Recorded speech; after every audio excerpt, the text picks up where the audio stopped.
इस वीडियो में हम लोग श्री विश्वकर्मा जी के पूजन की बिल्कुल सरल विधि जानेंगे, जो हम लोग अपने घर पर भी कर सकते हैं। यदि आप इसे फैक्ट्री में करना चाहते हैं तो इसी प्रकार से बिल्कुल फैक्ट्री में भी कर सकते हैं। ज़्यादा मंत्र नहीं रहेंगे, बस आप अपने इस पूजन में भाव डाल दीजिएगा। बस फिर मैं और बिल्कुल सरल बनाकर आपको विधि देता हूँ। ये देखिए, ये एक टेबल पर हमने लाल कपड़ा बिछा दिया है। इसके ऊपर श्री विश्वकर्मा जी का फोटो रख दिया है। कलश की स्थापना मैंने पहले से देखिए कर दी है। आपको भी ऐसे ही चावल की ढेरी पर कलश रखना है, तिलक करना है और स्वास्तिक बना देना है कलश के ऊपर। कलश के अंदर जल डालिएगा, उसके अंदर थोड़ा सा गंगा जल मिलाइएगा। सुपारी, सिक्का, अक्षत, पुष्प, ये चीज़ें आप लोग डाल दीजिएगा और हो सके तो हल्दी की गांठ भी एक डाल सकते हैं। अब इसके ऊपर देखिए चावल रखा है और इसके ऊपर एक दीपक जलाया हुआ है। इसे दीप कलश कहते हैं। और यहीं पर पूजन के लिए मैंने गणेश गौरी की स्थापना की है, जो हमने सूत से लपेटा है ना। वो गणेश जी हैं, ये गौरी हैं। पान के पत्ते के ऊपर हमने रखा है। मेरे पास गणेश जी की मूर्ति भी है, लेकिन आप सभी लोग सुगमता से करें, सबके पास तो नहीं होगा ना, इसीलिए मैंने सुपारी का उपयोग किया है। अब यहाँ पर देखिए आरती के लिए दीपक है, ये धूप जलाकर रखा हुआ है। ये प्रसाद के लिए सेवफल है। कम से कम आप 4 रखिएगा। यदि आप लोग फैक्ट्री में कर रहे हैं तो ज़्यादा मात्रा में रखिएगा। और मैंने 4 इसलिए रखा हुआ है, मैं बताऊंगा आपको कि कम से कम 4 तो लगेगा ही। इसलिए ये आचमन के लिए जल, इसके अंदर थोड़ा सा गंगा जल मिलाया हुआ है। ये रक्षा सूत्र है, जो हम लोग वस्त्र के रूप में देवी देवताओं को चढ़ाते हैं। ये है जनेऊ, जो गणेश जी को हम लोग चढ़ाएंगे। और ये है पंचामृत या दही। ये दोनों में से एक चीज़ आपके पास जरूर होना चाहिए, या तो पंचामृत हो या तो दही हो। ये पूजन में बड़ा ही शुभ माना जाता है। फिर ये तिलक आदि के लिए अक्षत तिलक। और ये पुष्प है, हमको पुष्प की आवश्यकता पड़ती है पूजन में। और ये नैवेद्य है, जो हम लोग भगवान को चढ़ाएंगे पूजन के दौरान। और ये माला है, जो हम लोग फोटो पर चढ़ाएंगे। एक बर्तन मैंने एक्स्ट्रा रखा हुआ है, जिसके अंदर हम लोग संकल्प करके अक्षत पुष्प डालते हैं ना, कुछ चढ़ाते हैं। तो इस हिसाब से एक बर्तन आप लोग अलग रखिएगा। बस ये सामग्री आपको लगेगी। अब चलते हैं पूजन की विधि पे। पूजन प्रारंभ करने से पहले सबसे पहले हम लोग पवित्रीकरण कर लें, शुद्धिकरण कर लें। यदि आपके लोटे में कुशा हो तो कुशा से सब सामग्री पर आप जल छिड़क दें। उसके बाद आप लोग 3 बार आचमन कर लेना, ओम बोलते हुए अथवा तो भगवान का नाम लेते हुए। इससे आपकी शुद्धि हो जाएगी। फिर उसके बाद आप तिलक कर लेना।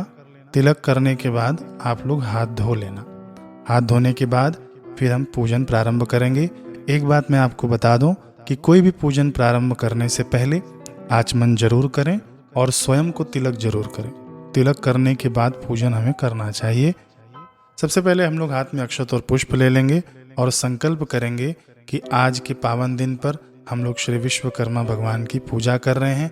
तो इससे ही भगवान, आप हमारे उपकरणों को अथवा तो जो भी हमारे संसाधन हो, उन्हें आप सुचारू रूप से चलाना, और जिससे हमारा इससे जीवन निर्वाह हो सके। हम स्वयं अपना जीवन निर्वाह करें और औरों को भी मदद रूप बने। ऐसा संकल्प करते हुए भगवान के चरणों में ये पुष्प अर्पित करना है, संकल्पित पुष्प। अब हम लोग देखिए, यहाँ पर गणेश जी हैं, यहाँ पर गौरी माता हैं। तो सबसे पहले हम लोग गणेश जी का पूजन करेंगे। कि कलश तो आप लोग पहले से ही बना के रख लेना। पहले गणेश गौरी का पूजन होगा, उसके बाद हम लोग कलश का पूजन करेंगे।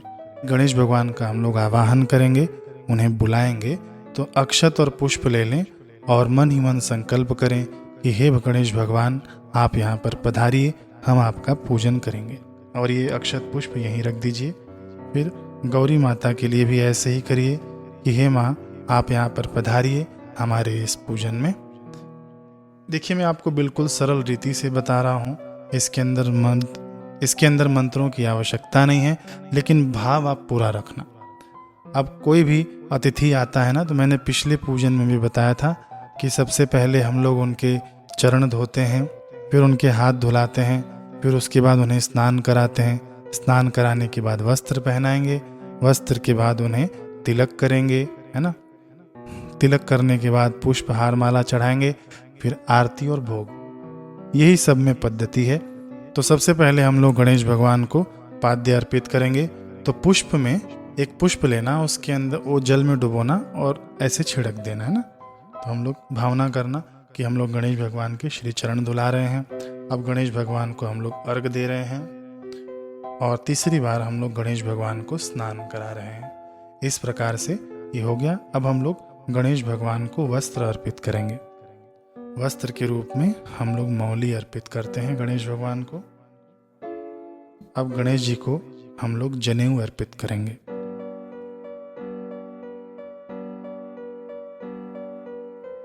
अब हम लोग तिलक करेंगे गणेश भगवान को। सिंदूर हो तो सिंदूर का तिलक अर्पित करें।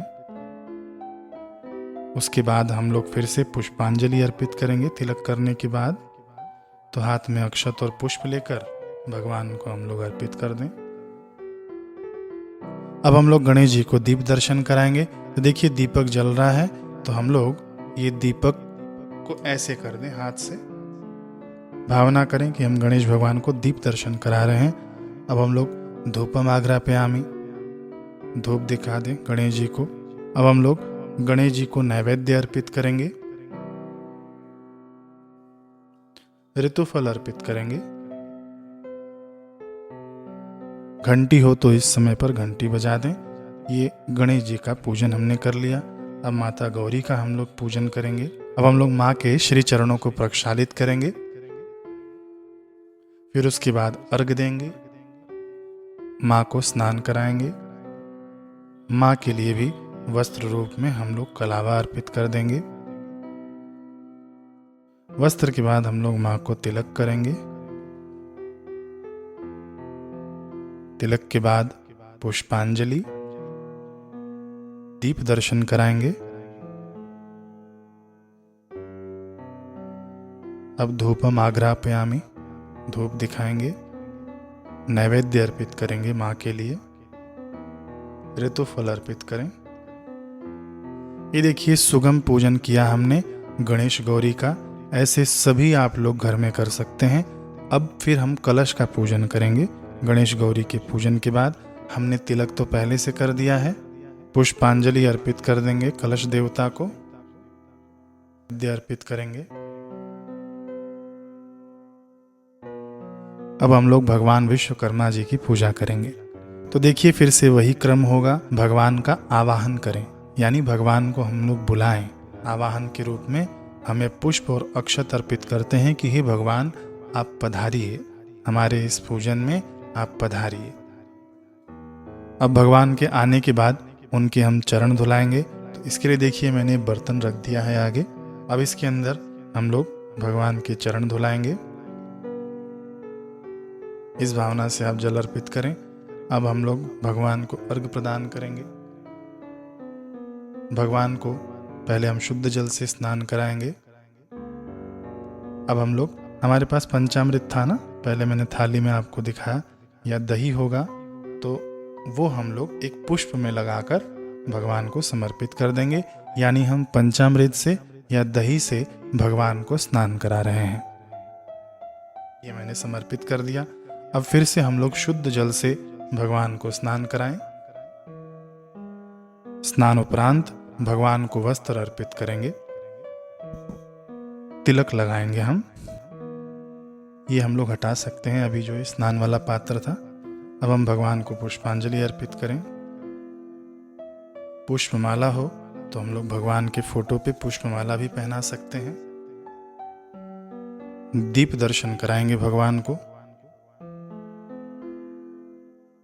धूपम आग्रापयामि, नैवेद्य अर्पित करेंगे। ये पूजन यहाँ तक तो हो जाएगा। उसके बाद यदि हम लोग कल कारखाने में पूजन करते हैं तो इसके बाद आप लोग विश्वकर्मा जी के पूजन के बाद आप लोग अपने कल कारखाने के ऊपर अथवा तो जो भी आपके पास मशीनरी चीज़ें हों, आपके संसाधन हों, उनको आप लोग तिलक करिएगा, रक्षा सूत्र बांधिएगा, पुष्प चढ़ाइएगा, है ना। और होगा तो एक आप लोग नारियल फोड़कर सबके ऊपर पानी छिड़क दीजिएगा। यह आपको करना है। जैसे देखिए मेरे पास अभी 2 चीजें यहाँ पर हैं।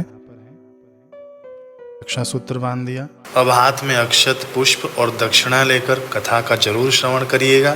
ये कथा हमारे YouTube चैनल पर अपलोड हो चुका है, वहाँ से आप लोग श्रवण कर सकते हैं। कथा श्रवण करने के बाद जो हाथ में लिया हुआ द्रव्य है वो भगवान के आगे आप समर्पित कर देना। फिर उसके बाद हम लोग अब आरती करेंगे। आरती के बाद पानी से ऐंच दीजिएगा 3 बार, है ना, नीचे रख के। मैं आपको दिखाने के लिए कैमरे में इस प्रकार से 3 बार आप लोग ऐंचने के बाद आप लोग पूरे ये आरती अपने घर में दिखाइएगा, फिर स्वयं लीजिएगा, फिर आके भगवान के पास रख दीजिएगा। ये हो गई आपकी पूजा संपन्न। बिल्कुल ही शॉर्ट विधि में मैंने बताया है।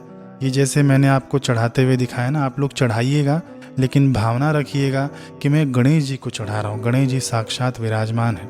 विश्वकर्मा जी को चढ़ा रहा हूँ, विश्वकर्मा भगवान साक्षात विराजमान है। इस भावना से आप लोग करिएगा। भावो ही विद्यते देवो। भावना से ही हम लोग भगवान को प्रसन्न कर सकते हैं, उनकी सच्ची पूजा कर सकते हैं। तो इस वीडियो में इतना ही। ऐसे ही तिथि और पर्वों की जानकारी के लिए हमारे साथ जुड़े रहिएगा, बने रहिएगा, और दोबारा मिलना हो तो सब्सक्राइब करके जाइएगा। हरे कृष्ण।